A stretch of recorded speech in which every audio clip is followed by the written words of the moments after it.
Spencerport Central School District, please join me with the pledge to the flag. I pledge allegiance to the flag of the United States of America and to the republic for which it stands, one nation, under God, indivisible, with liberty and justice for all. Thank you. Welcome, everyone. So first item on our agenda is approval of the agenda. We have a motion. I'd like to make a motion to approve the agenda. First, Greg, seconded. Second. Lori, all in favor? 6-0. Thank you. Next item is privilege of the floor. So board meetings are held in public and are the sole opportunity to conduct business of the district. Meetings are not an opportunity to engage in community dialogue and are not public forums. The privilege of the floor section of the meeting is time for the Board of Education to listen. The Spencerport Board of Education invites public comments. Please limit your comments to 5 minutes or less. We ask that individuals state their name and address prior to comments and utilize the podium to address the board. Although the board will not respond directly to individual comments at this time, items brought to the attention of the board will be taken under consideration for future response and action. In order to comply with the laws related to confidentiality, we ask that issues related to specific district employees, personnel, or students be brought to the attention of the superintendent of schools privately. The board reserves the right to terminate speakers' comments if his or her comments are in excess of 5 minutes, are repetitive, or are not appropriate discussion for a public forum.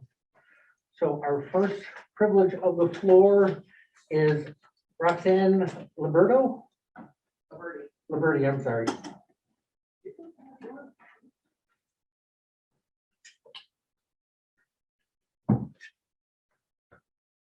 Thank you. I am Roxanne Liberty, 3 Silkwood Circle, Spencerport, New York, 14559.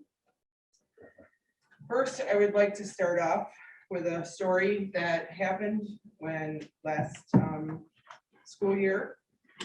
I took Dominic to school.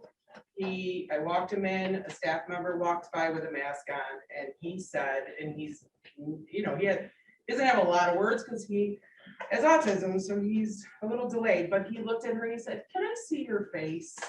And she looked at me and I said, "Please do pull down your mask and let him see your face." If you know anything about children with special needs, you know that they need to see expression, to understand, to grow, to learn. And it's very important to me for his physical, for his mental, everything. So this is my son, Dominic. He's a sweet, social 10-year-old boy with autism, sensory issues, allergies, and asthma. For the school year of 2021, he attended Burnaby 5 days a week from September to June. Although I'm grateful for it, it was a very tough year. I watched my son with a zest for life and a love for school lose that joy and excitement to go. He was forced to wear a mask inside and out most of the school year.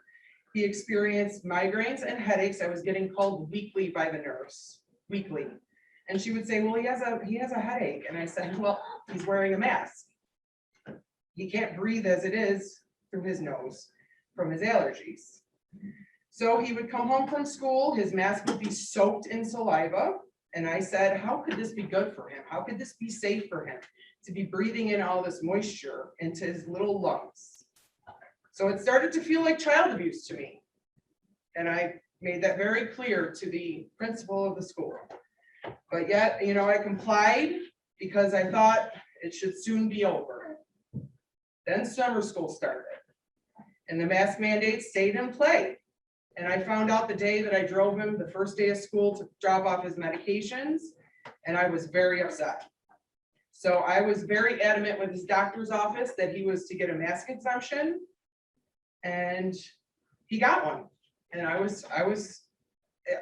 felt like I had a big win. I was like, I can't believe it. I got contacted the school district, I contacted the teacher, the nurse, everyone. I was so excited. So from that day forward, I saw a drastic change.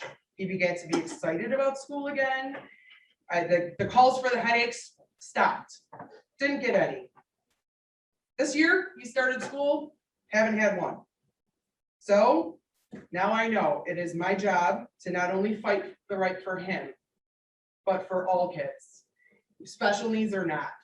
He should not have a medical exemption when other kids that do not have special needs have the same problems and they don't get one.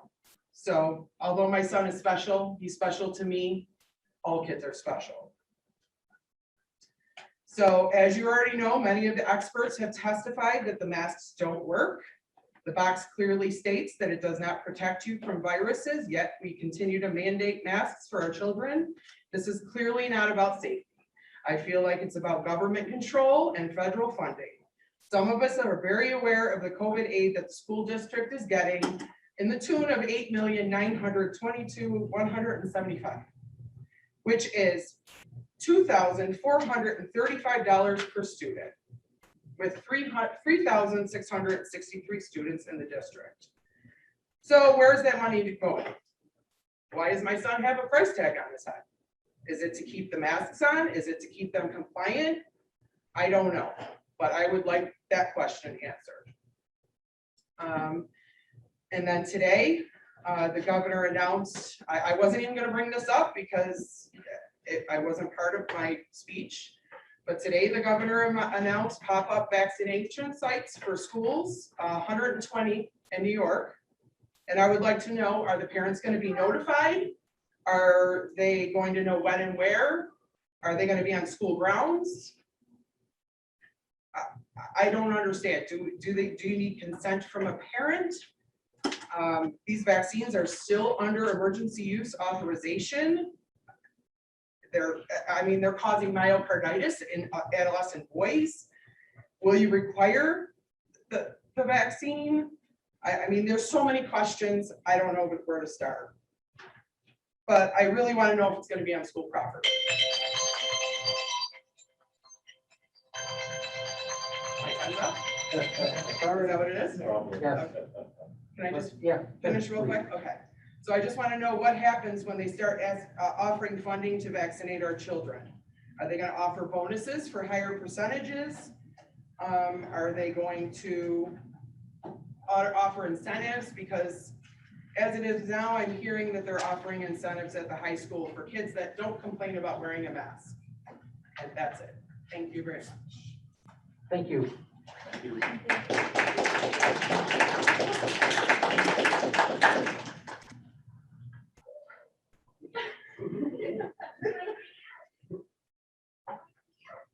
Okay, our next privilege of the floor is Sandro Belbano.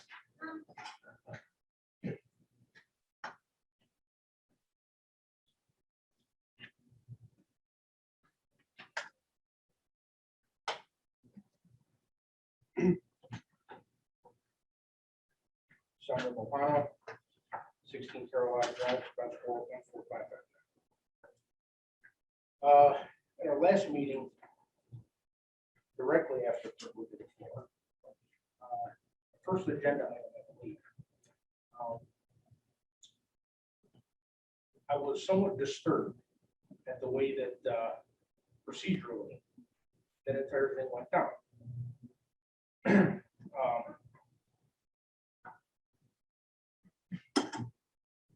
So there was a mention by yourself, Mr. Hutton, about having a discussion to the effect of if a sitting board member is related to a district employee, do they have to recuse themselves from a vote?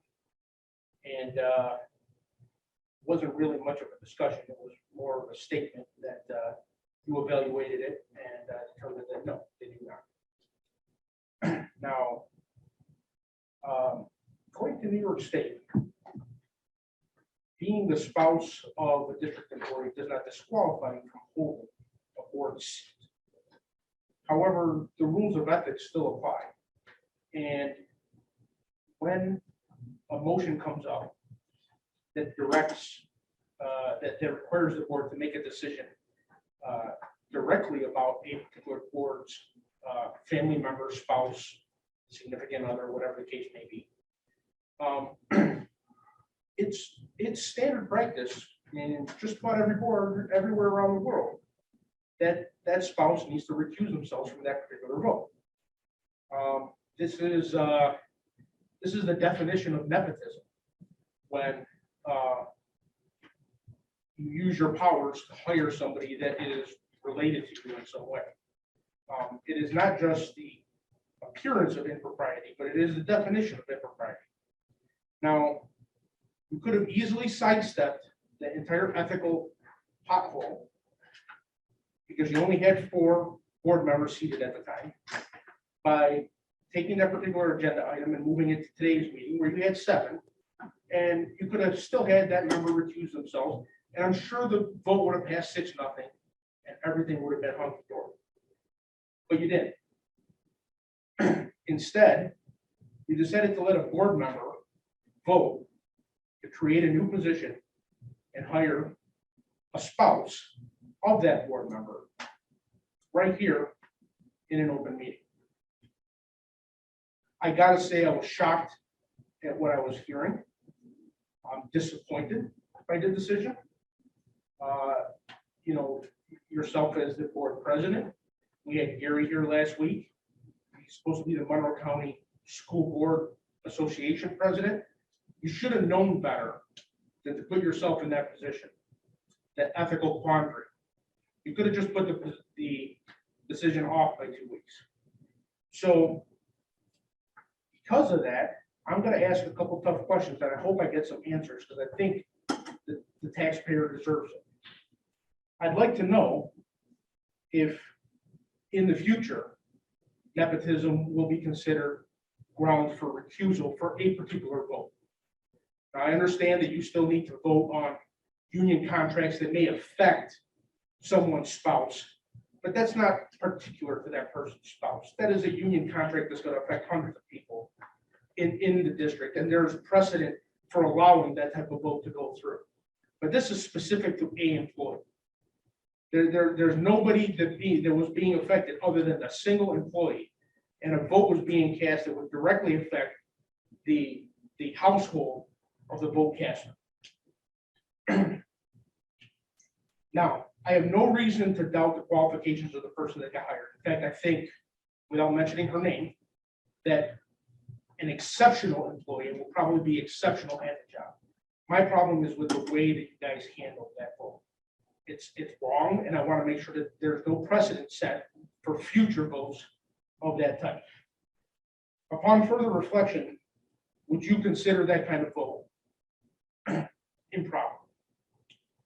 I'd like to know who identified the need for this new position to be created. I would like to know whether a sitting board member had any influence on that position being created. I'd like to know if any internal candidates, current active employees of the district, were identified or interviewed for that position. I'd like to know whether any other external candidates were ever notified of that position and how that new job opening was posted. And I want to know whether the eventual recipient of that position received any preferential treatment because of her relationship with an active board member. I think these are questions that you owe the public to answer. Thank you.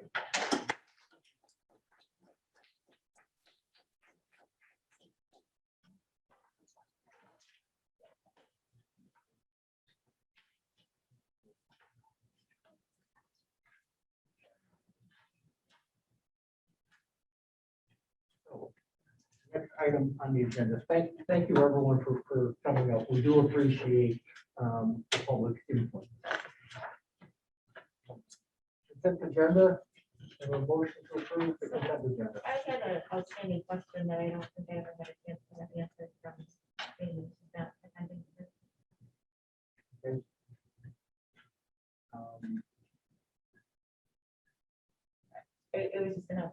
question about the bus driver training program. And I guess I won't be able to get in further information. I thought, I'm sorry, the text I thought came from Leah, and I talked to her about what was going on, and that she wasn't here, so that's why she gave me that blank look, so I'm sorry. I've got to change my pictures on, on my phone. No, you're right. Okay. So there's a question about the consent agenda item, 4.27. We sent out a question earlier in the week about should the offering of bus driver training be contingent upon a commitment to the school district?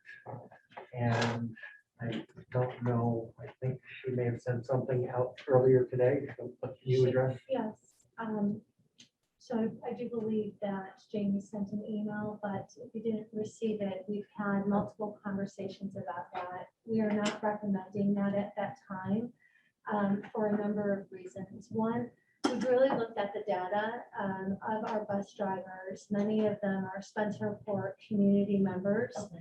And we have not seen many of our bus drivers get trained and then choose employment elsewhere. Okay. We did provide the board with some data earlier that showed 4 staff members over time who've chosen to leave the school district, but they have chosen not to leave for another school district, but for a different type of transportation employment, pretty much driving larger trucks.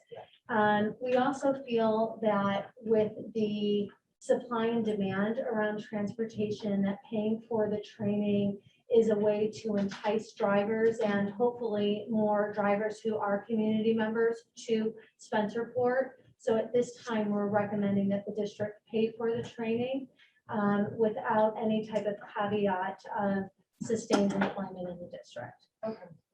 Okay, I do hope that at some point we can try to incentivize people to stay, especially for this year when I know that the labor market's been really tight with respect to that.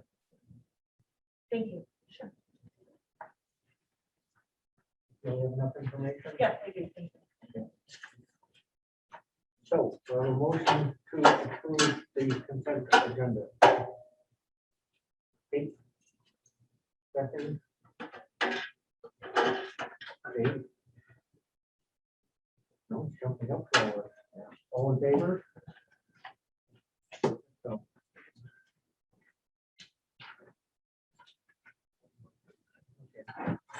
Okay. So,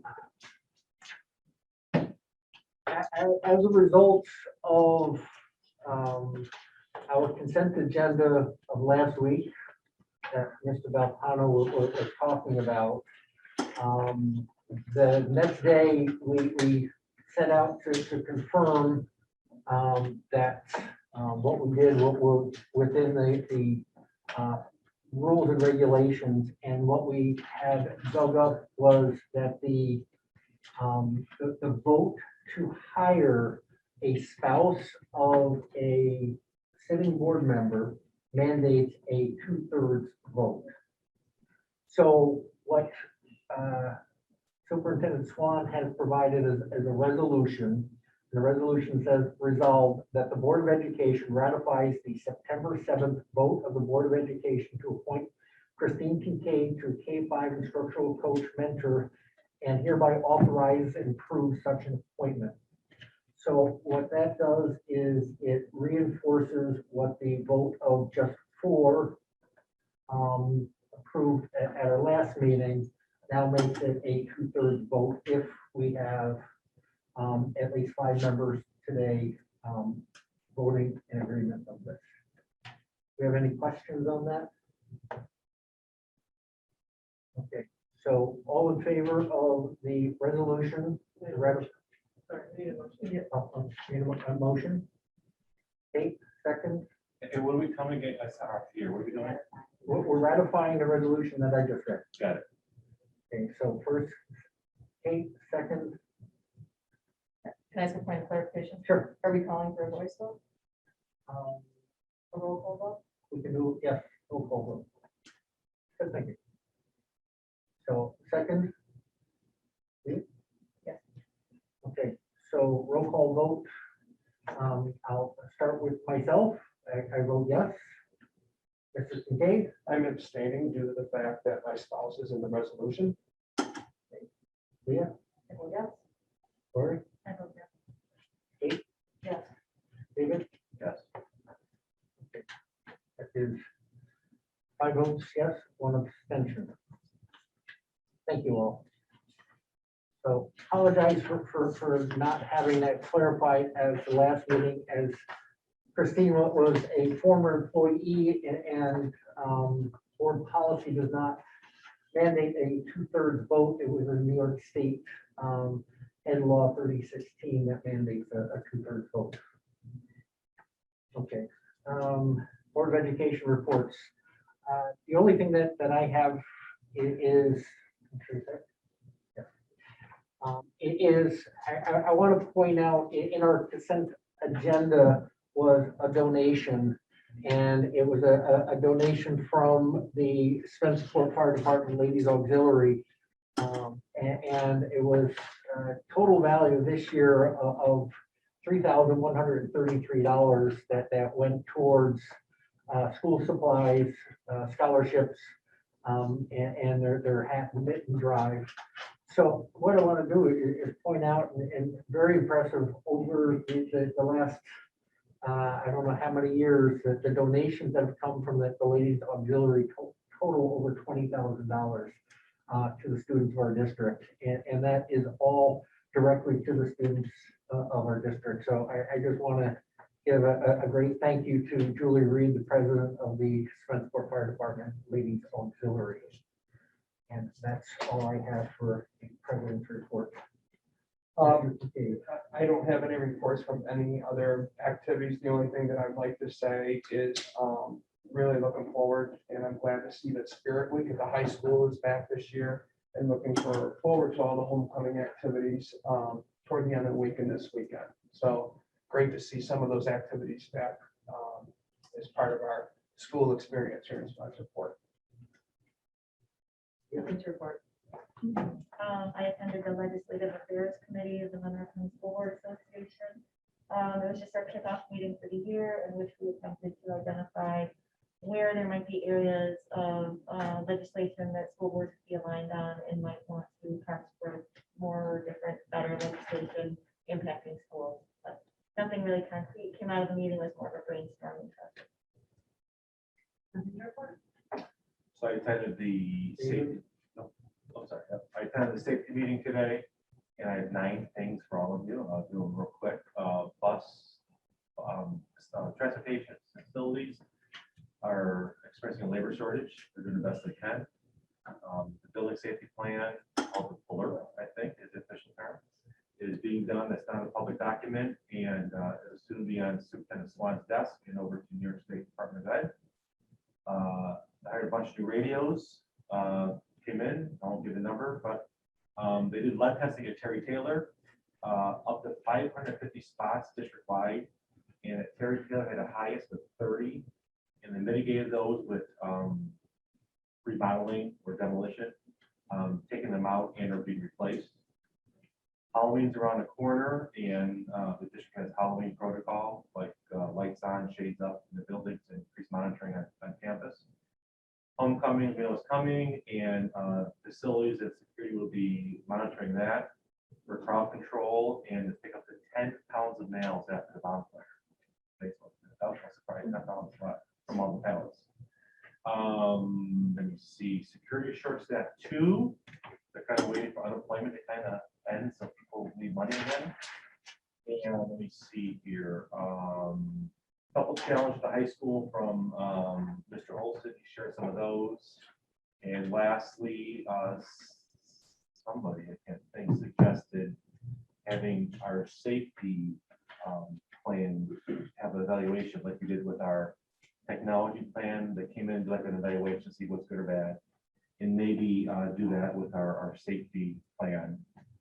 There's probably to evaluate, but the question came up, which is a very good question, was to identify problems or solutions to problems that they know about. They have to come in and say, yeah, change that door and change that light, change it, they don't do that, but what are solutions? So that's kind of a discussion going on, possibly having evaluation.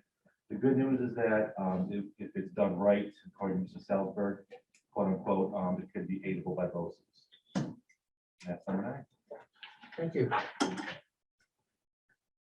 That, and we turn the meeting over to Superintendent Swan. Thank you. Thank you. We are going to have a presentation on our reopening plan, and I invite Sean and Jen to come up, and just while they're transitioning, I would like to just say what a wonderful full week it was last week. There were a lot of tired kids, I think, on Friday. And it certainly wasn't lost on me, both as an educator and as a mom, that we have enjoyed our first full week of school fully open since March of 2020. I had wonderful experiences at open house. I know that will continue for the school, for the buildings, excuse me, that still will have their curriculum nights and open house. And Greg, as you said, really looking forward to homecoming and those community events this weekend. So I will, thank you, Corey, if you don't mind.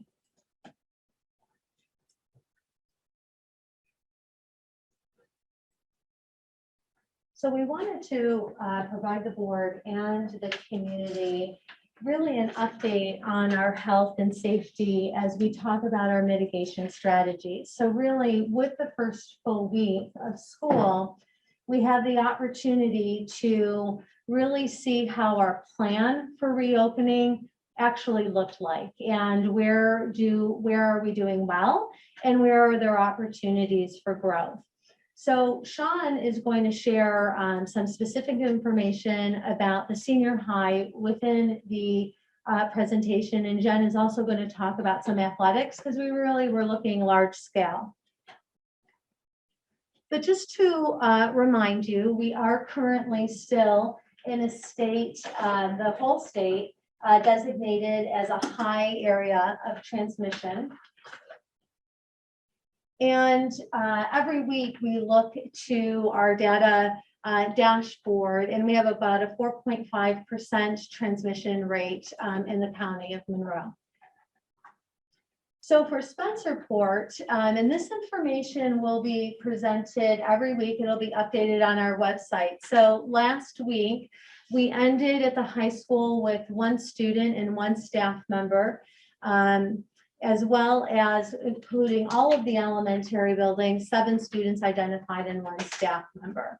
And there were no close contacts identified by the Monroe County of Health. But again, I just want to make a point that we'll continue to update this information weekly on our website. So as you know, in our reopening plan, we talked a lot about these layered mitigation strategies. So not any one particular mitigation strategy being important, but really having a layered approach.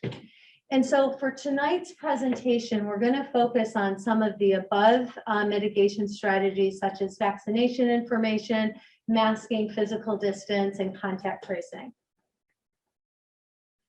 In regards to our vaccination, so this is information that we're getting on a weekly basis from the Monroe County Department of Health for our students who are eligible to be vaccinated. So for those students ages 12 and 18, we have 59.7% of our eligible students have received at least 1 vaccination. That's an increase of 1% from last week. You'll see that, and I'll just share a little bit of that color. The counties or the towns, excuse me, in the orange, students are hovering between 50, 60%. The school districts in the green are hovering closer to 85 to 90%. So our mitigation strategy of masking, we have a universal masking strategy, which is all adults and students must be masked indoors at all times, except when eating, regardless of their vaccination status.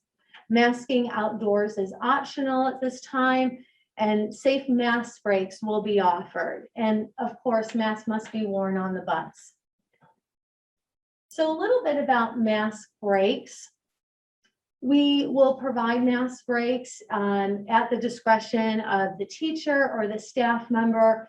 I know our principals have really been working with parents on an individual basis for concerns, and in particular to their child.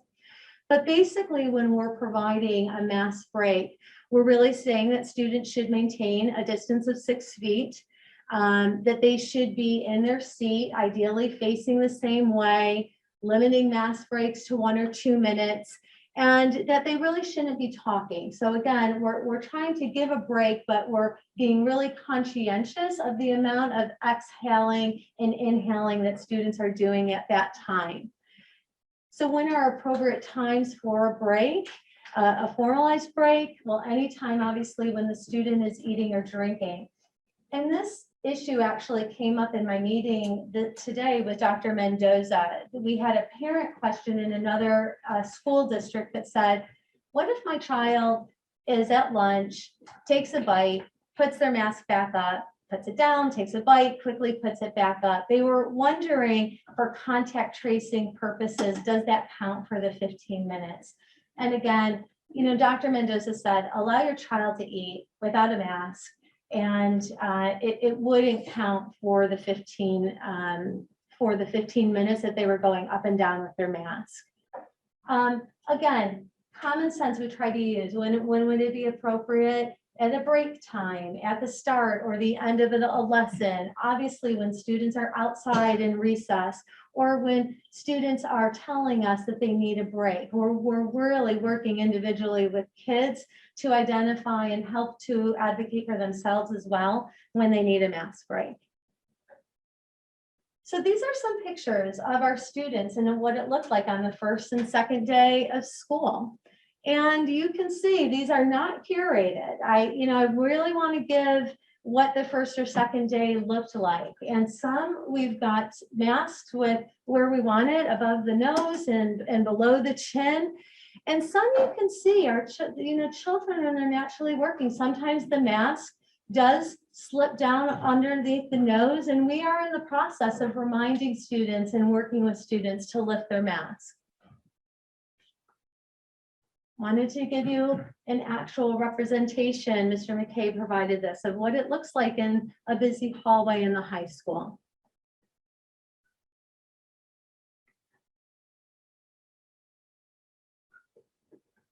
I think this was the second day of school, correct, Sean? Yes. Maybe the first or the second day. I believe it was the second. Yep. Masking outside.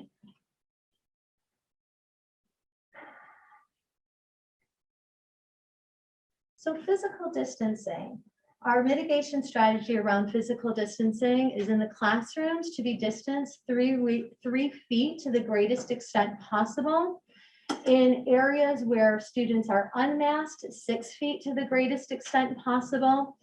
The guidance document from the state was very clear, and that language, to the greatest extent possible, was that by no means did this physical distancing, did they want physical distancing to become a barrier to opening up schools full time?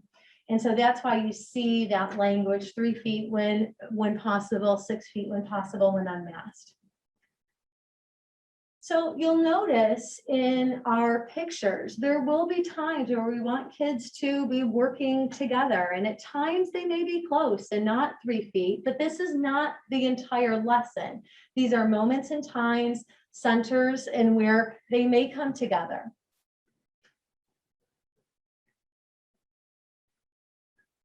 Trying to physical distance in larger spaces as much as possible, spacing chairs, spacing aisles. So what we've received after the first week is sort of this feedback loop, and I wanted to talk a little bit about that. All of the administrators had been in the buildings, myself included, at random points in time. A matter of fact, even working with a principal today, he was sharing with me, the first thing I did was to look at masking. How many students didn't have a mask on? As he walked around, okay, 100% of students had a mask. Now I'm going to do a walkthrough. How many kids needed reminders to have it above the nose? 4 or 5 students needed reminders. And so we're continuing to observe and work with students and have those conversations and seek input from our staff members. Sean is going to share. We also received a number of emails from some of our secondary student leaders identifying some areas that they were concerned about or noticed things that they had in their building and brought it and advocated to Sean's attention. And then, of course, we've got community feedback, whether we hear community feedback such as we did tonight with privilege of the floor, or people who are emailing with questions. We're trying to create a communication loop that is giving us continuous feedback around our mitigation strategies. So I'd like Sean to maybe talk a little bit about the feedback that he's received at the high school, and then we'll also talk about athletics as well. Great.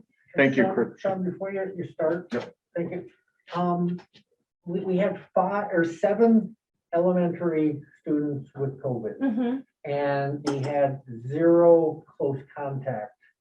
Had we not had our masking requirements, what would have occurred with those 7 students? What isolation would have been required?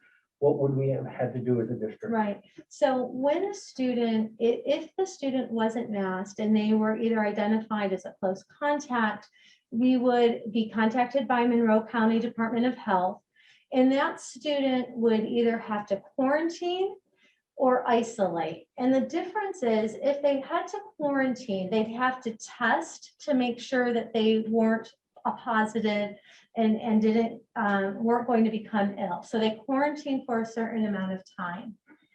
If another child were to become ill, Kevin, then they isolate.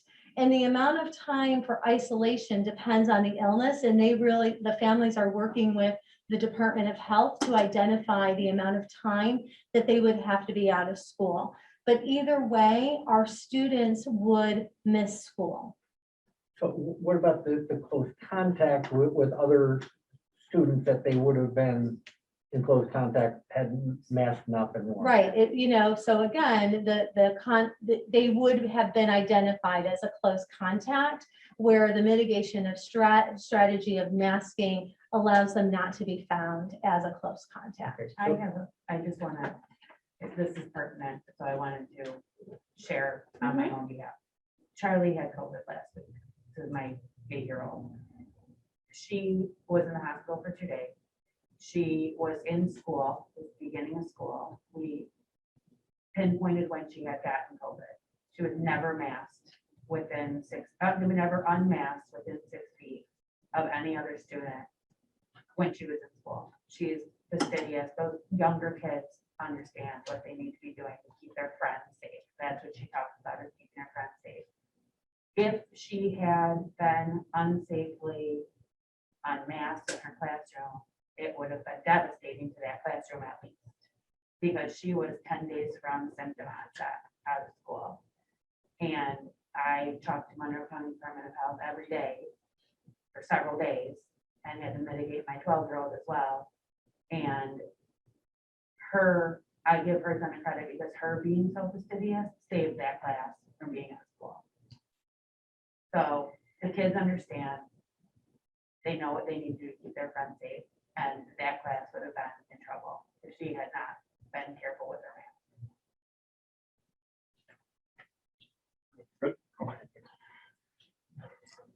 I'll come to this side of the room. I'm more comfortable. Sorry, Kristen. Thank you for the opportunity to speak tonight. I wanted to start off with just if any students, we have some students back there. I'm sure we have some students watching on TV, and some of our teachers and staff, how proud I am of the work we've done over the last week and a half to have school open 5 days a week. And we'll talk about, not perfect, but always trying to improve, like Kristen said, with the feedback that we're getting. And again, I could not be more proud of the overall effort that we've made as a staff and as a school community, including the board, to get to the place where we are today. So quickly, just the mitigation strategies. Kristen talked about this a little bit already. The classrooms, universal masking, 3 feet of physical distancing, hallways, universal masking, lunches, at least 6 feet of physical distancing. And so that's what we've really been focused on. And honestly, that has been the biggest challenge for us at the high school. And I think it's most high schools in talking to my friends who are principals in terms of being able to feed 1,200 kids, keeping them at least 6 feet apart. So we had to add an extra lunch for that. We are doing that though. And that's a great credit to the staff, to my administrative team, to our lunch team, has just done a great job in doing that. So we're able to keep that 6 feet of physical distancing at least with all of our students when they're having lunch. And then I'm trying to do frequent announcements, active monitoring of hallways by administrators, by teachers, by staff, and in the hallways and lunchrooms during passing time. So there's a common message in terms of the importance of masking. So very proud too. So let me talk about this. I did have an opportunity, about 21 students reached out to me, which was awesome. And I was able to respond to each of them individually with concerns about, after the first few days, what could we be doing better in terms of COVID mitigation strategies. So these were the main concerns, that there was a lack of consistency in mask breaks in terms of how they were being given, or if they were being given at all. Concerns some students not properly masked in the classrooms. There were some concerns about some staff members not masking properly, some students not masked appropriately in the hallways. And then I think a big concern, which I really focused on, is that student voice, that students were being heard about what those concerns were and that they had a voice. And so those were the major concerns from those letters that I received. So the action steps that we've been taking. So we have a variety of steps. So we're really trying to focus on the support of students. We're not looking to get students in trouble. We're not looking to write referrals. We're looking to support and to educate about why masking is important. So we created a system where teachers can submit names, not a referral, where they have to give frequent reminders during a class to keep pulling your mask up. That allows us to reach out to those kids, to talk to them about the importance of masking, and to reach out to their parents as well. Not a disciplinary consequence at all. It goes back to that education piece, and I loved what Kate said in terms of trying to keep each other safe. And that's the message we keep on spreading to our students. Let's keep each other safe as much as possible. Along with that, we also, and it was mentioned here, a positive incentive piece where we also are recognizing kids who are doing a great job with the mask wearing. And that's going to start on Friday, where we're actually going to, teachers can nominate, staff can nominate students who've done a really good job with it, because we want to incentivize that. Again, our focus is on the positive. We're not looking to punish. We're looking to educate, to encourage our students as much as possible with the masking. Action step, faculty meeting graphic for each classroom, reviews process for mask breaks. So there's an example of a poster that Erin Shaw created for us that is in every classroom now for that consistency about what mask breaks should look like and how they should be held. And so we're hoping that will address those concerns that we had with mask breaks and making sure that they are occurring, because we do understand. Again, it's a balance. It's hard to wear a mask all day long. Believe me, I get it. So how do we allow kids to have safe mask breaks and be consistent with that within the building? Student voice. So on Monday, I met with the class council. So 9th, 10th, 11th, and 12th grade class counselors, their officers discussed their viewpoints on masking mitigation strategies at the high school.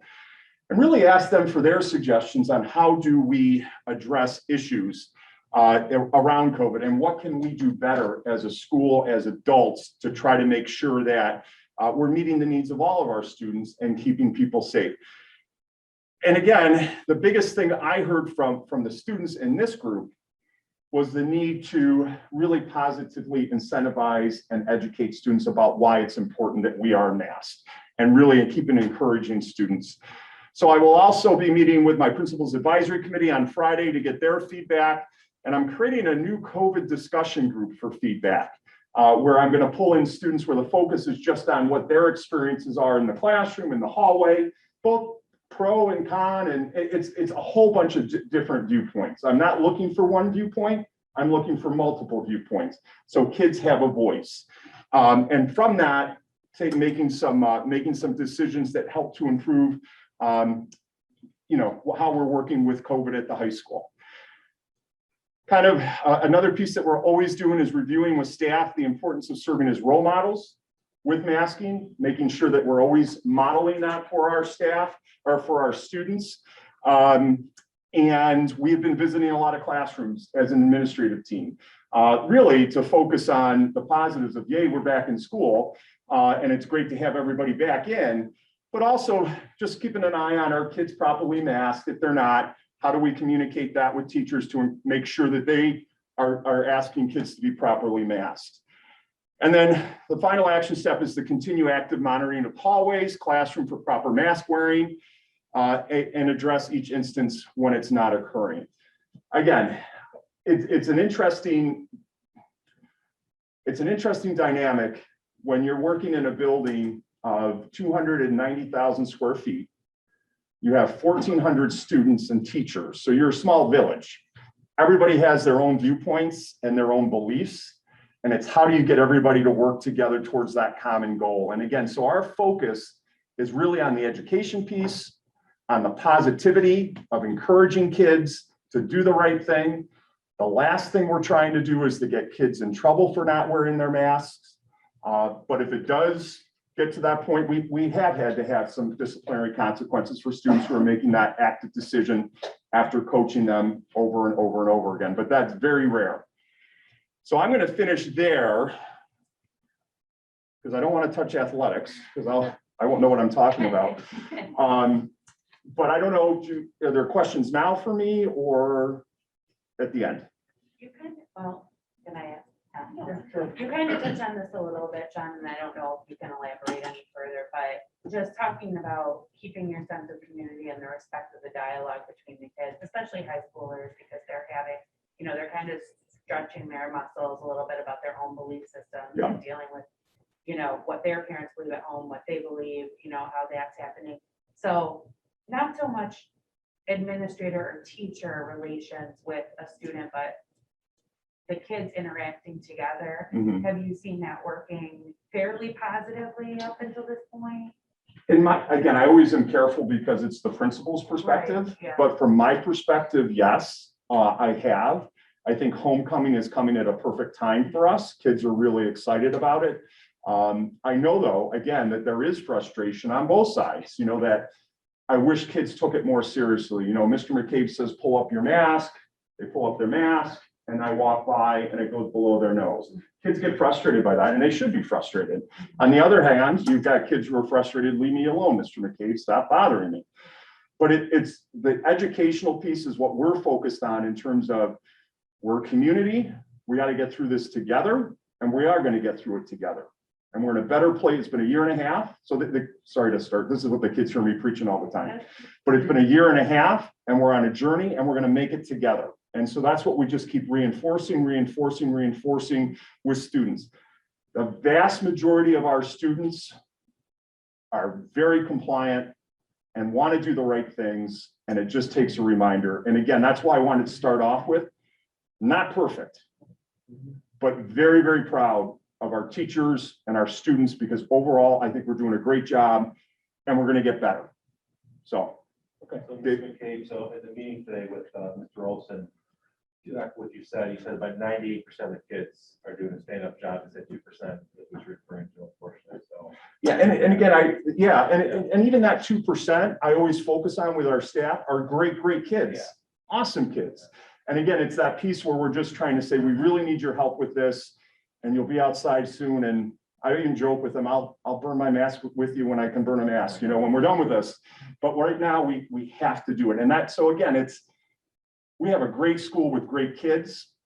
And again, it's just working together in a very difficult time where there's a lot of different viewpoints and beliefs around this issue.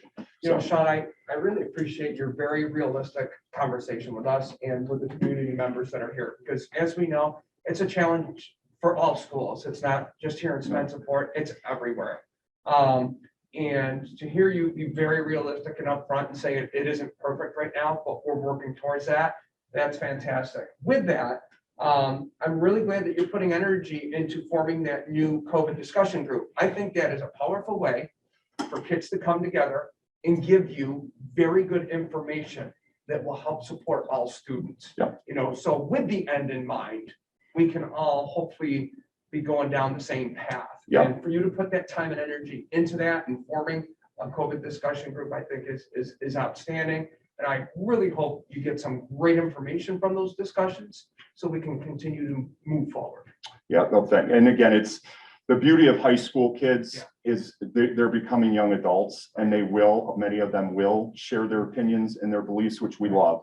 Right. And that's what we want. So absolutely. Right. And thank you for showing so much value in our students all the time, Sean, and to listening to and getting their input and putting that into action. It's appreciated.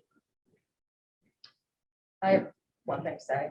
I do think that when you have 20+ kids seeing something though in your school, Mhm. that it signifies, I don't think that we can downplay it in the Mhm. sense that we're 90, whatever percentage we want to say is doing the right thing. I think that we don't know that percentage, first of all, but second of all, I think that that's part of the problem though with not feeling heard. Is Mhm. that when somebody comes to you and says, I'm seeing this, I'm seeing this, I'm seeing this, and we say, yeah, but everybody else is doing exactly what we ask. That shuts the conversation right down. Okay. And I think that they need to hear that we hear you, we're working on it. I'm glad to see that there's some changes because that, we want to be positive, but we can't be positive to the point of ignoring the concern. Yeah. And addressing the concern. Absolutely. And I think that when we're talking about something that affects public health and our student health, and I'm going to use the example, Kate, I'm sorry, but use your example. If that situation was in a classroom in the high school where we're 3 feet of distance and people aren't masked, you're quarantining that room too.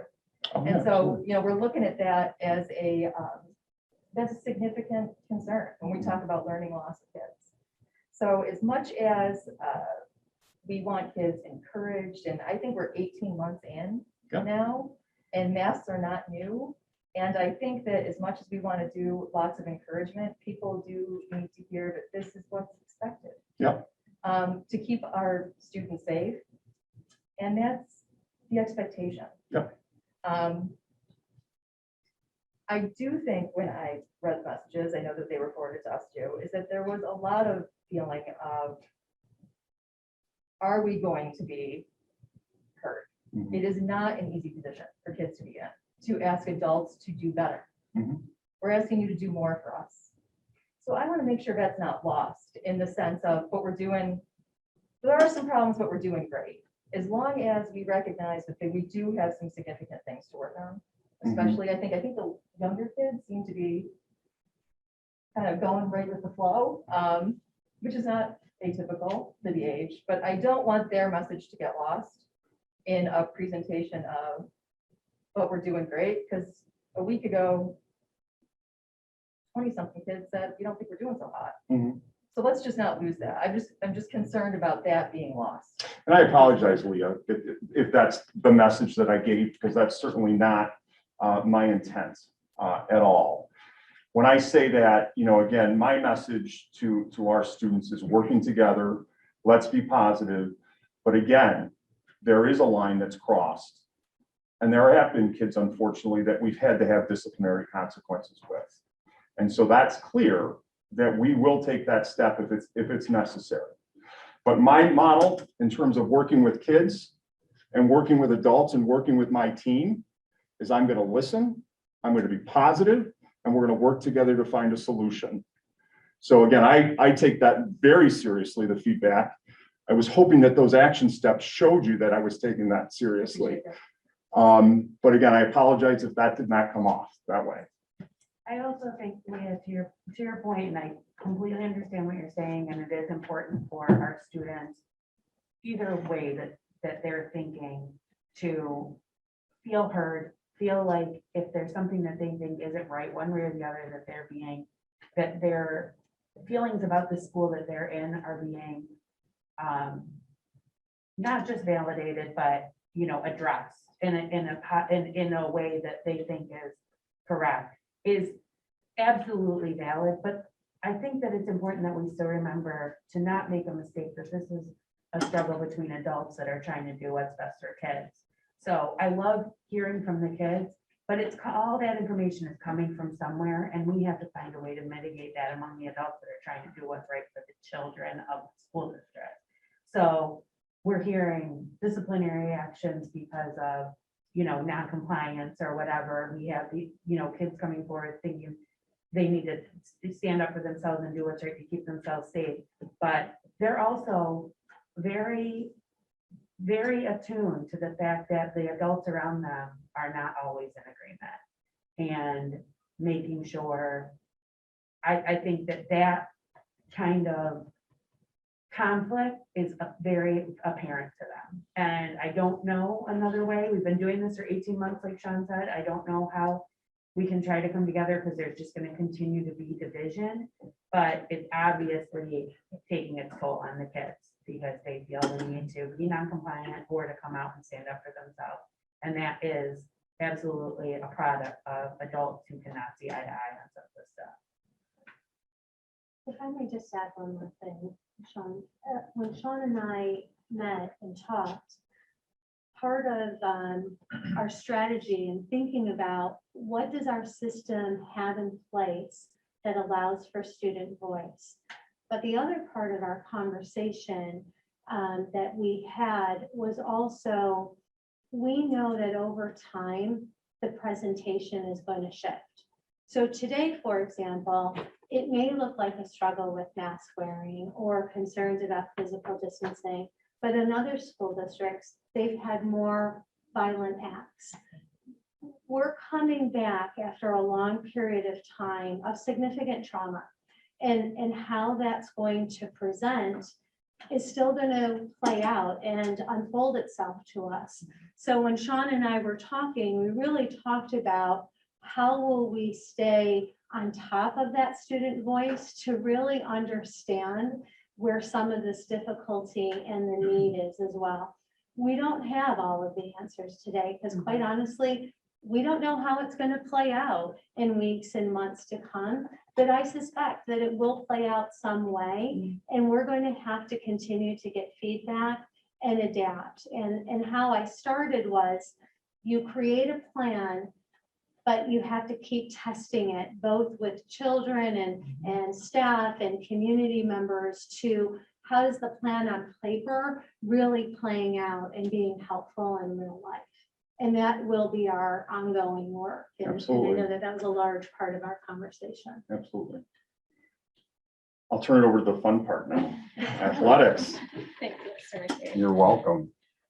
So I also want to thank everyone for giving me the opportunity to share an update on athletics, and I will lead off similar to Mr. McCabe. So our season actually opened August 23rd. So our coaches and athletes and parents have been back in action a little bit longer, and our coaches have just done an outstanding job creating a very positive experience for our student athletes. So I just am very thankful that we have such dedicated coaches, despite all the red tape that has been thrown our way. They've done an outstanding job.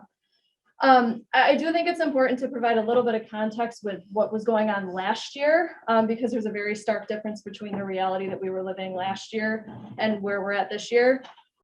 So we really ran 5 seasons last year. We had low, moderate risk sports starting in the fall. Then we had low, moderate risk winter sports. Then we had indoor track. Then we had our high risk indoor sports starting. So I won't get too boring with the timeline there, but really we ran 5 seasons last year.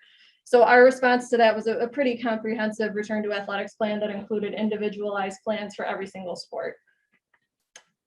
So 2 key points I think it's really important to make sure that I'm very clear in explaining is the NISFA guidance that we received last year. So when New York State came out with their reopening guidance for schools, the New York State Public High School Athletic Association came out with reopening plans for athletics, which was a very comprehensive document that really the two things I want to draw attention to is the masking and spectator expectations from last year. So as of June 2021, that plan no longer exists. This language doesn't exist. We no longer have high risk, low risk, moderate risk. And the masking expectation has really been the biggest change in addition to spectators. So last year, we were working under this verbiage, which states athletes are required to wear a mask unless players are unable to tolerate the face covering for the physical activity. We also had spectator limits last year, which involved spectator passes, the logging in, signing in of all of our spectators who attended our athletic events. We did see some capacity increases come springtime, and then the masking mandate was lifted in the spring for all of our outdoor sports as well. So again, I think as we talk about this year and as we continue to try to get better and be more efficient with our masking protocols, I think it's really important to understand where our student athletes are coming from and their experiences last year with the masking as tolerated. So again, our response last year, we had very comprehensive athletic expectations on transportation, sport-specific actions, very specific proctor and event planning expectations that we followed. And then we were also introduced to the return to play protocol for any athlete that tested positive for COVID-19. So that's a look at where we were versus where we are now. So similar to schools reopening, NISFA shared that once the state released that they would not be issuing any reopening guidance, NISFA did not release any opening guidance either. So the guidance, as I said earlier, from last year is no longer in effect for us. So that masking as tolerated language, that spectator limitations, that's really not in effect for us anymore. We really kind of follow the masking expectations of the district in conjunction with the Monroe County Department of Health. So what this means, again, we don't have low, moderate, or high risk sports, that those classifications no longer exist. We're now shifting to no longer masking as tolerated for indoors. It's masking at all times, as aligned with our district plan. There are currently no spectator limits indoors as long as all individuals are masked, which we do require. And there's no distancing or masking requirements outdoors at this time. So like Mr. McCabe, I did receive some really great feedback from some of our student leaders, which again, I always welcome, and I'll get into some of the strategies that we have in our athletics department to hear student voice. But the two main ones that came my way were some student athletes not properly mastering events or practices, and then some concerns with students masking on the bus, which, as Mr. McCabe shared, I obviously take that very seriously. I think, to your point, Kate, nothing builds community and team like sports, and everybody wants to keep their teammates safe. So when we have a teammate who is feeling that we're not following those expectations, we take that very seriously. And, you know, switch to this. So some of the steps that I have taken and our athletic department has taken, I really, similar to Mr. McCabe, I rely on our student athletes to give me that feedback, to be involved in those conversations. So last year we started our student athlete leadership team, and that's been a focus of our discussions. We had our first meeting last Wednesday or Tuesday or Thursday, excuse me. We had our first meeting last Thursday. And then I think another really great thing about this year is we're able to have students back at games. And with that, I think we do recognize that it's been a long time since our students have been able to attend events. So to really try to be proactive, I've met actively with our zoo crew members to try to talk about how can we come back to events and be responsible and make sure that we're keeping each other safe. And I think a great example of that last night at our soccer game, we had students at our soccer game. We were outdoors. Some of them were masked and some of them weren't. And I think everybody felt comfortable in that environment to exercise whichever felt comfortable to them and what made them feel safe. So I'm going to continue to use those venues this year to really make sure that I'm hearing what our student athletes are experiencing firsthand. I stop by practices, I'm at all the events, but I recognize I don't have the full glimpse that our student athletes have across the board. So meeting with our captains, our leadership team, and our zoo crew is something that I will continue for the rest of this year to make sure that I'm incorporating COVID perspective and how we're doing. I said to our boys volleyball team the other day at their practice, and this really sums up what my work will be this year. I know that perfection is not the goal, is the goal. It's not always attainable, but if we continue to try to be perfect, we will lessen the mistakes that we make in the process. So that's really the lens that we're coming at this with, is we want to try to be perfect. We may not get there, but if we continue to strive to make sure that we're keeping our teammates safe, we're keeping our coaches safe, we're keeping everyone safe, and we're doing our best to be perfect, we will mitigate the mistakes that we make in the process. Additionally, we've continued to provide masks for coaches, athletes, spectators, anyone who comes in any of our indoor venues. We always have masks available. For some of our athletes, if it breaks during the game, practice, whatever the case may be, we have masks available for that as well.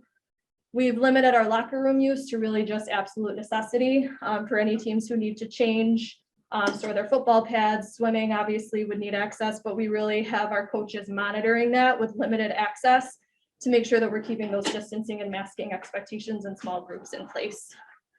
We've given out very specific expectations for team gatherings and banquets. We're still implementing our return to play protocol. And a lot of the work that we did last year with regard to sports specific expectations, we've carried over into this year. So swimming, for example, last year they weren't wearing masks when they were in the pool. So we've carried a lot of the strategies that we've had in place last year into this year. And a couple examples would be distancing on our volleyball benches. We've continued to kind of take the work that we did last year and bring it into this season.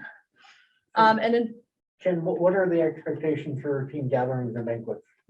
so outdoors is always preferred. And then if they do run out of space in the high school, they're expected to be distanced just as they would be in lunch, 6 feet. And it's the coaches and the parent clubs that are responsible for adhering to that. And then if they are do anything offsite, they follow the guidance of the venue that they go to. So what about, I don't want to say we've got to force kids who go and have a dinner before the game or the night before the game in someone's garage, but are the coaches doing any education, anything to try to support what we're doing on campus, off campus? Absolutely. Our coaches have done an outstanding job reiterating the expectations. I don't think any team gathering or banquet is ever required. Our coaches have done an awesome job reiterating those expectations of everybody feels safe. As I said, again, if you see any of our outdoor teams, we do have athletes that wear masks outside. And that is 100. I was in a phys ed class this morning and there were 4 students that were wearing masks outdoors. So I think the culture that we have within our athletic teams, and I think the culture that exists at the high school, I do think kids feel comfortable and safe to wear their mask outdoors if they feel it's appropriate. So I think that's a good example of just that community piece too. And then just the last piece is my continued communication to parents, athletes, and coaches. The Ranger Roundups is really my main source of communication. But obviously I've had many conversations with parents. I meet with the coaches frequently. And again, I just can't stress the work that they've done to not only be proactive in stressing these expectations, but also taking feedback from their student athletes and bringing that back to me. So that is it for me. Any other questions? Questions as it pertains to athletics? Thank you, Jen. Thank you. Thank you, Jen. Thanks, guys. So just 2 of the other mitigation strategies done. So as you know, on September 2nd, the governor's determination had outlined that school districts need to offer students a screening test. And basically this is a screening test to try to evaluate and identify asymptomatic students in our environment.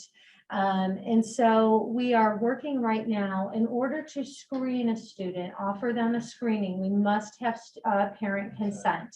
So as you know, in my community letter, we explained that process. We sent out the survey. Today, as of today, we received consent for 515 students. We do not have consent because they could choose either to provide consent or not for about 50%, about like 530 some students have no consent, 515 we do have consent for. The survey will stay open for a few more days. And then what this will allow us to do is get a sense of the scope of the program, how many students we have consent for, and then develop a process around randomly screening students for who we do have consent for. Diagnostic testing, this is a bit different. So if a child becomes ill and is exhibiting signs of COVID-19, obviously they're going to be recommended to go home and to see a primary healthcare provider. We are not going to provide diagnostic testing in the school. I just want to be very clear. What we're offering in the school is a screening assessment, not a diagnostic test. The diagnostic test, the student will be referred to their primary healthcare physician. I did receive a question, well, what if even if I didn't want my primary healthcare physician to provide any type of diagnostic testing?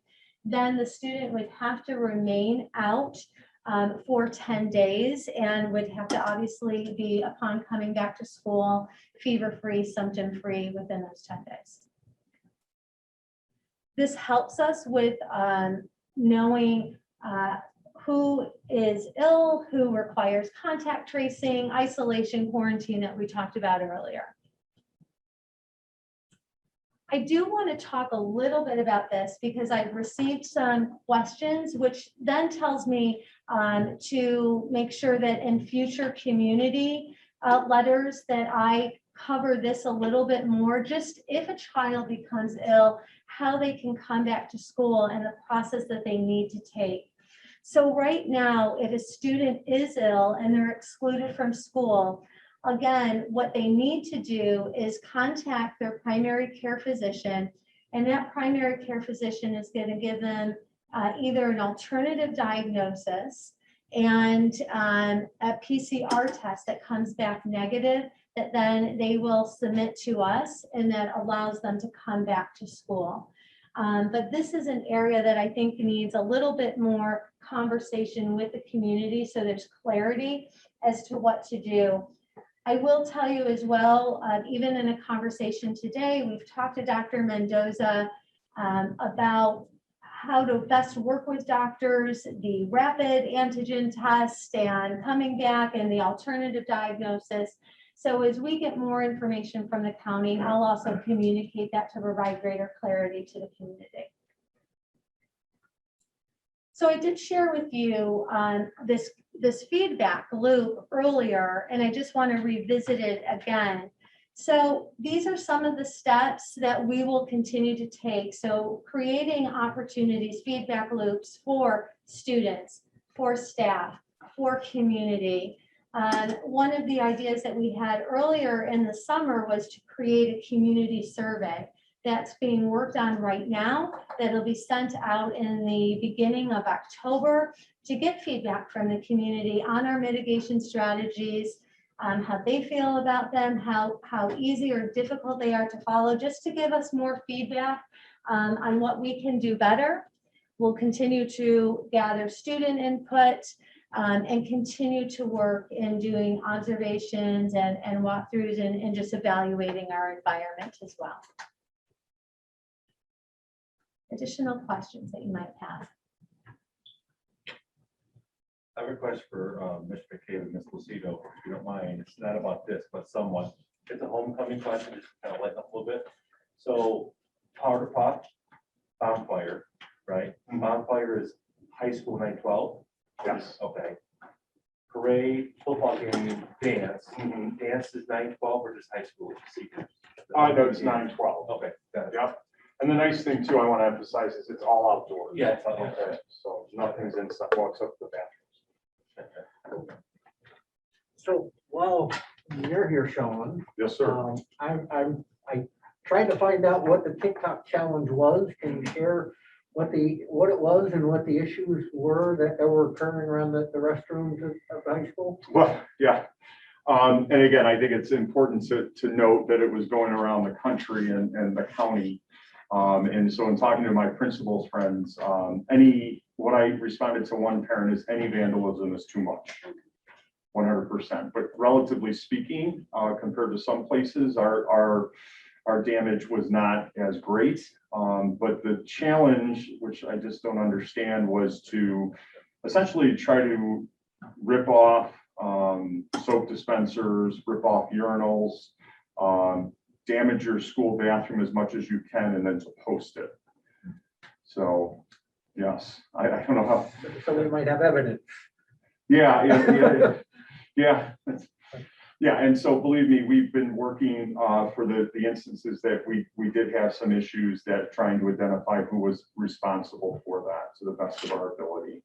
It is difficult, however, because, you know, we don't have cameras obviously in the bathroom to be able to see all of that, but it's frequent bathroom checks by administrators and teachers where we're going in there just to try to keep an eye on as best we can. Again, not to be overly, it is a concern. There's no doubt about it. It is, and it's damage to our school. But like I tried to point out the email that I sent as well, is there's so many kids that are doing the right things on a daily basis. And I believe it's the vast majority of kids. And again, my mindset is as a high school principal is teenagers will make mistakes. Some of my teachers and myself first make mistakes as high schoolers, and we're there to educate, to guide, and try to get them on the right track. So even those kids that may have partaked in that are good kids, and we're going to just continue to work with them and coach them up. Absolutely. Yeah. Are we back to normal?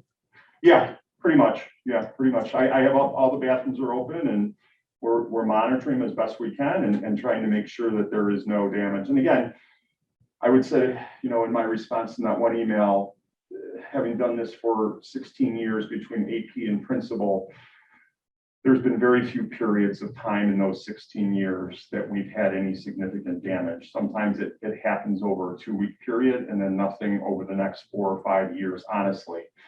So I'm hopeful, you know, but again, vigilant, not just hopeful, but we're keeping an eye on it. Thank you. Yep, absolutely. Thanks, Sean. Yep. We have a similar issue at the middle school. Do we have any idea if that's also started to resolve it? It has, I had a follow-up from Jim today, that it was good today at the middle school. Athletics went off without a hitch in terms of changing and monitoring bathrooms, so yes. Okay. And I'm gonna assume that our elementary students have not found out about No. TikTok challenge yet. Okay, yeah. And Fingers I do believe it was removed from TikTok. The challenge was removed from TikTok. Thank you. Thank you. Thank you. Thank you. Thank you. Good to see you. Thank you. Thanks, Sean.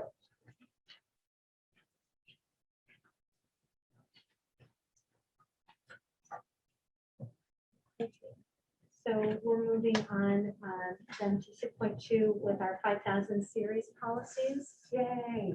Ooh, excitement now. Cheer. I like it.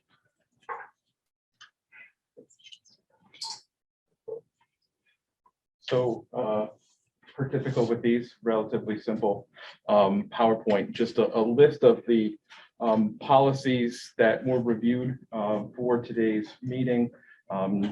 For some of the students that are here, we're going through a policy manual review process where the board is reviewing all of the policies through our provider Erie One BOCES. And we're making revisions to the policies to bring them up to date. Today, we're looking at a group of policies from the business office from the 5,000 series. We did have some questions about a couple of them. The first one was 5320 expenditures of district funds. With that one, it was a question whether the policy should include a direct reference to appointing an alternate purchasing agent. In our case, that is me. I'm appointed at the organizational meeting. We don't quite feel that it's necessary in the policy itself because we're appointing at the organizational meeting, but we posed it as a question to the board whether you thought it should be included in that, because right now it just says purchasing agent specifically.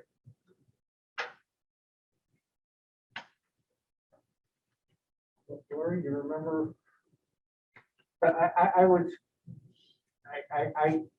I was on the side that I thought it should be in the policy because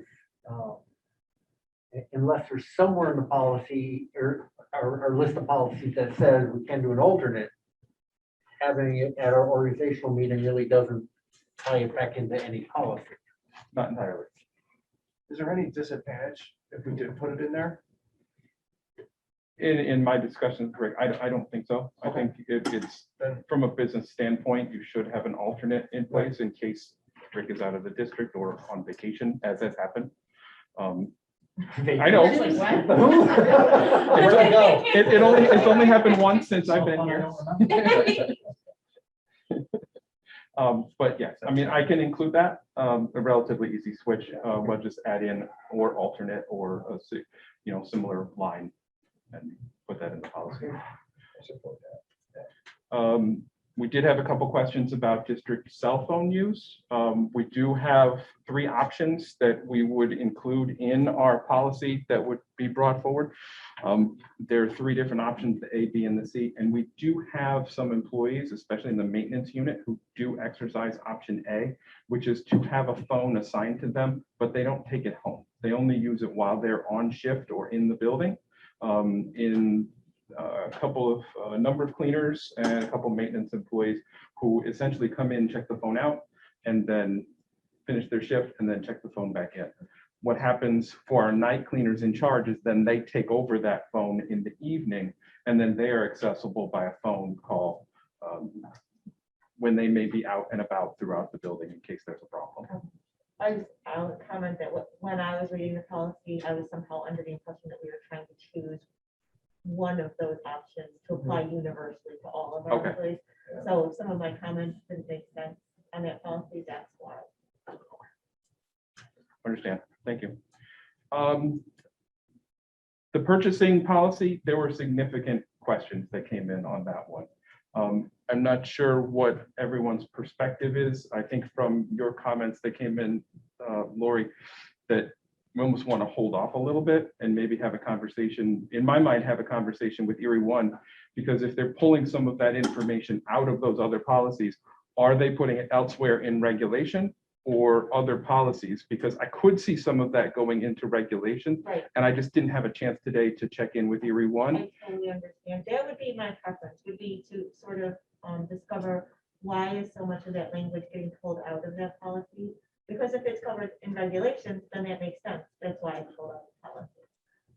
But without confirming that, I guess I would either want to confirm that or ask a couple more questions about why we're omitting language. Does that make sense? It does make sense. And I can reach out to Erie One BOCES and see what their answers to those questions that you raised are, and then I could bring that back at a future date. Because we'll still be hitting some more of the 5,000 series before we move forward to one of the other series. Okay, you missed the credit card use.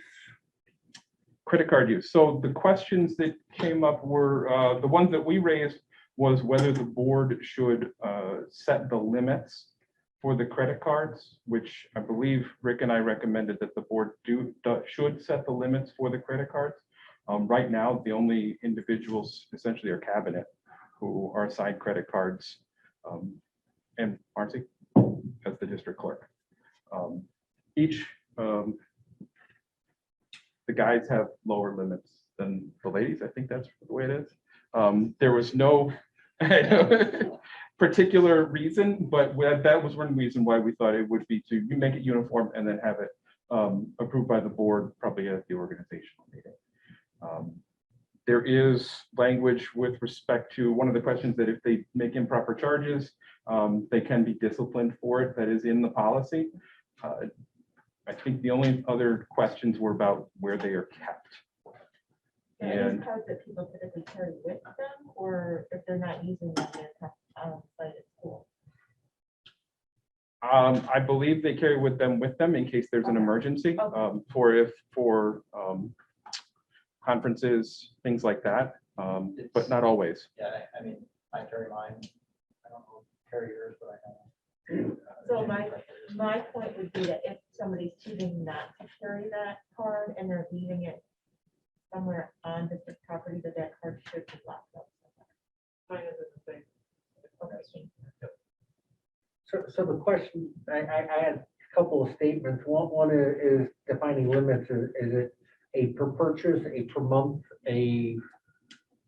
because I know on my corporate credit card, if I have a $10,000 limit, if I pay $10,000 after the first week, I can charge another $10,000. So just more structure to that, I think is necessary than a really broad term. Is it $10,000 a year? Is it $10,000 per purchase? If that's what the line is. And then the other thing is just a part of Rick's requirement for to being able to track things and auditable. What I've seen in a corporate environment is people use credit cards to circumvent what may be an arduous and necessary purchase order process to validate and that. A little comforted to know that it's only cabinet that has the credit card, so it's less likely to happen. But that's still a concern is when it's a credit card purchase, it may not be vetted through all the process. I see there is a policy that says unauthorized, illegal, and so on, but I worry about that convenience choice. It's convenient to do this rather than writing a purchase order and go through the whole process to get something done. Is there anyone have that concern or experience in the corporate world to deal with that? Did I miss something? Is there a limit on the credit card purchases, like up to 50, 100, or 1,000? Well, that's what we're Yeah. trying to identify. Yeah. I actually find it, in my experience, less likely to see that kind of fraud on credit cards or misuse on credit cards, I should say. Because it's generally being validated by a third party every single time, all the time. I see it more in cutting checks in corporate land, because they're less likely to be audited. So, I mean, I understand where you're coming from, but there's usually a lot of eyes on credit card transactions, so. And then I'm okay with the way it is. Let's see where we at. So accounting of funds 5510, and please, I'll go back if you have other questions that I'm not hitting. There were questions about the security and password changes. I did want to emphasize that, the technology department has set up numerous protocols for changing passwords on a regular basis for our financial software, but that we do have password protections on the bank accounts themselves. And there's only 3 individuals who are authorized to make those transfers. And each one has an electronic key that is specific to that person as a fail-safe for the bank because of the potential amount of the transfers, especially when, treasurer is investing our funds or if we're moving money back and forth to pay payroll. There are protections in place for that. Some of the other questions, it's more difficult now that we've gone through COVID of having the ability for someone to work off site. I think that technology has set up a VPN process that I know they installed on my computer so that I can approve a purchase order. So I can have a secure pathway to do that. So I was hoping that would satisfy the questions that everyone was raising. So we did, I forget what the final was, but we did take out had to be done located in the treasurer's office? I did take that out, yes. Okay. Just so because of the potential for working remotely. And I did take out, it was in the final draft that we were going to delete the ability for the treasurer to delegate that to someone. We didn't think that was appropriate. I'm not sure why everyone had that in there, but that's why we go through them to make sure they're for what we want. And then finally, the extra classroom activities funds. That is the overseen by our central treasurer, Andy Pacito. So he does the accounting basically for all of the clubs and activities that bring funds in, expend funds, do fundraisers, things like that. In the Erie One suggested policy, there's a suggestion to have a quarterly report produced to the board. So our question was whether or not you wanted to see that. We could have Andy prepare something of a quarterly report so that you can see the inflows, the outflows. Sorry. That was 5520? Yes, 5520. And that report would sort of summarize some of the various fundraisers and things that go on throughout the district, or what would the report include? I think it was more of just a financial, overview of the monies that have come Money in. and out. Yeah. Are you looking for more of like activities of what I guess from a the practical clubs are perspective, doing? I'm curious, this is probably unrelated to the policies, how we oversee the various fundraisers that take place by the clubs and sports and teams and how we account for those fundraisers. So this is where I don't want to get it wrong, so I have to make sure, Rick will make sure I said it right, but I believe there is an approval process with principals before fundraisers take place, but not necessarily with the sports teams. I mean, I remember there's a form for the approval process. There's something in place that it oversees where those, how those fundraisers are put into effect. And I then, can follow up after this. yeah, and I think that I can get clarity on for you as to what that process is. Okay, so this policy that we're talking about tonight would not necessarily impact something like an athletic team fundraiser. Not an athletic team fundraiser, I don't believe. That's not covered by the extra class activity fund. These are like student government, those kind of clubs. The athletic team fundraisers, isn't that through the booster club, the process? It is, And that's a separate. that's a separate entity, yes. Yes. The boosters is a separate entity, but I believe some of the clubs teams will still do something on the side to raise money for shirts or something, but boosters will often provide some additional funds. So the booster doesn't go through the same process of checks and balances as the extra class. They're a separate organization. We have the ability, if we'd like to request their financial statements, but other than that.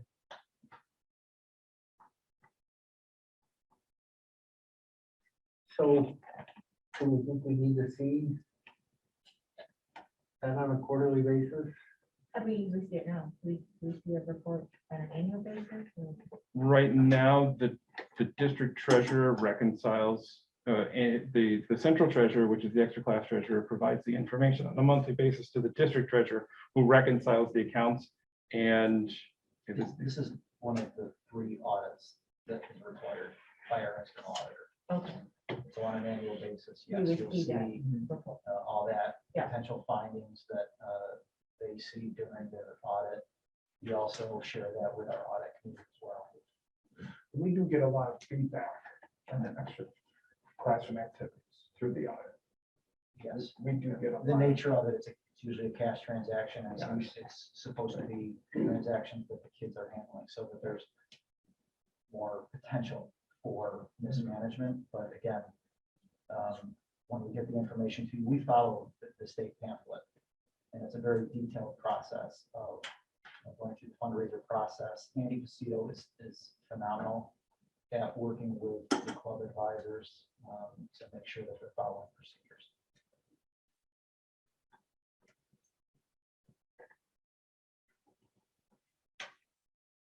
So the process that we're going through is just, Lori and I and Greg has been adding comments, going through all the policies that we've got the easy part. It's been Jonathan and many others that have been going through the finite details of each one of the policies.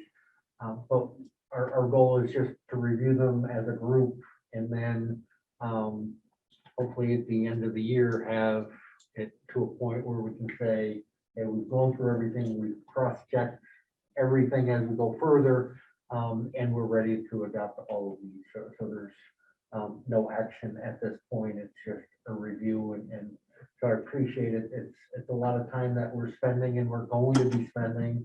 But I think it's really important to update these 1999 policies, and so for the participation in government, this is one of the most boring parts of our meeting, is as we're reviewing policies. Everything else is just so exciting, but this is a process that's really important for the board to go through. So thank you, Jonathan. Thank you. Thank you. Any other questions? am I Are we done? Or do you have more? quarterly? Oh. No, I think it's a no. Yeah, it doesn't feel at Okay. this point like it would be needed. I don't think it's necessary. All right, fair enough. And Thank I you. do appreciate what you're doing. Thank you very much. Yes.